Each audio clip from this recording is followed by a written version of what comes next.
Alright, so let's talk about the timeline. We got about 6 months before the summer hits. 6 or 7 months, give or take. In June, everybody will be out for summer. Teachers will have loads of time on their hand, and administrators will be looking at, potentially adding new curriculum to the next school year. So, what we want to do is we want to start getting in touch with school administrators now and speaking with teachers and students to try to develop a course or a curriculum for students next year. Now, we'll have a presentation prepared, and we can show them what we're thinking, kind of gauge their ideas, see if they're willing to put down any kind of initial financial investment, and just, see where things go from there. We will set plans to have a working demo ready by the summer. Within 6 months, we will have something ready for teachers and administrators to engage with, and maybe even have a few classes actually work with the material that we're presenting. See what happens when students get their hands into it, and for the schools that initially invested, we would give them the opportunity to then include our curriculum into their school into a program at their school for the next year. Now, we're going to run into a couple of problems. There may be a lack of interest from the community. Between our college students who could be volunteering to work on behalf, to teach this to the middle schoolers, there could be a lack of enthusiasm on their part. Now, we may start off just doing this as a service or a volunteer kind of commitment, or we could look into getting some kind of credit for students who are interested in doing this. Along the road, perhaps we can even consider compensation. Depending on what the schools will give us as an initial investment, what kind of interest we can gauge from them, we can kind of determine if we can afford to pay students or if we're going to have to look at other alternative routes. Kind of along the same lines as there could be a lack of resources. Creating the demo, even creating applications to track our progress, what our range of audience is, what kind of gauge their interest. We're going to need tools to be developed in order to do this, or we're going to have to outsource to get that kind of information. Those tools that decision would have to be made right in the beginning, and if we decide to make our own tools, which would save us money, we'll have to develop those even before we start working on our demo. That way, we can send more people out and collect our information right from the start.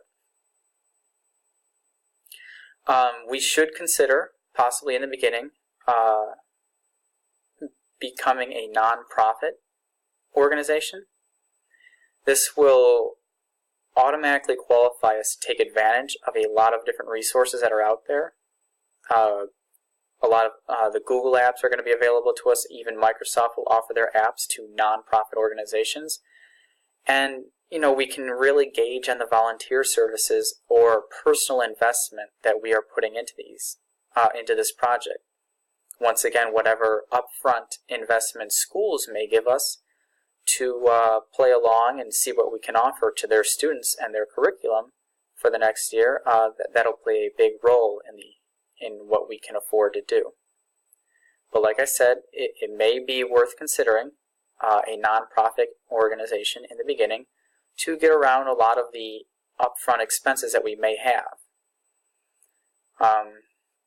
We're going to need to eat, though. So, we're going to have to generate some kind of revenue somewhere. And that's either going to come from personal investment, funders, people donating, or the schools themselves. One more obstacle that we could run into is just a lack of interest from the community altogether. Students may not like the demo that we release over the summer. It may not be ready. They just may have no interest in it at all.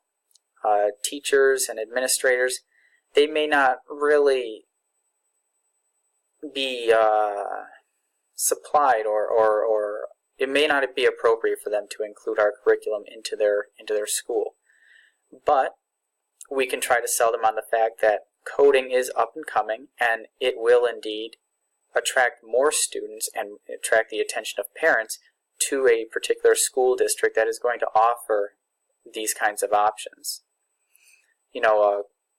Parents are going to be attracted to the idea that their children can be receiving this type of education at an earlier stage. Instead of waiting for college, instead of waiting, until they're already graduated from high school to start learning about coding, the seed of information can be planted at a very young age, and it can just be allowed to grow. It'll come naturally. It'll be like learning any other language, for middle schoolers.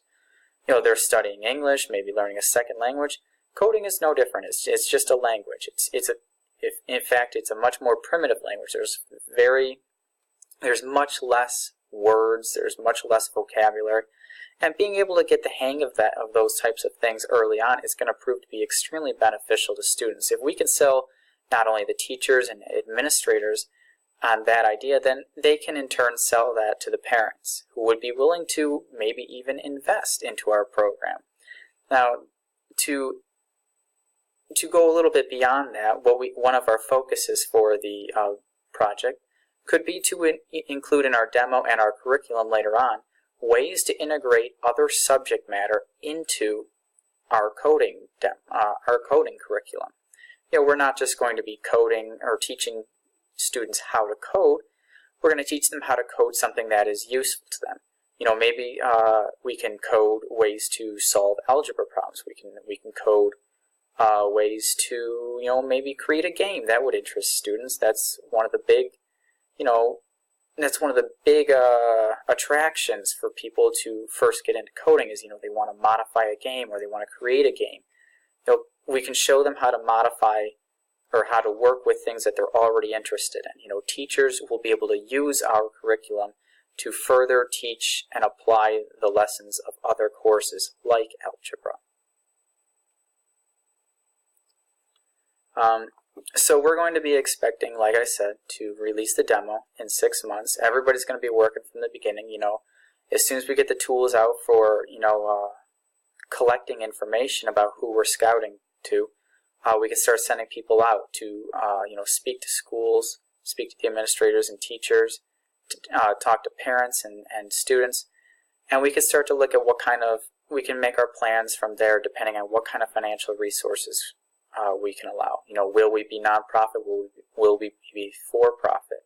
Will we look for volunteers and try to get enrolled in free services through Google or Microsoft to work on these projects, or will we be able to do it another way?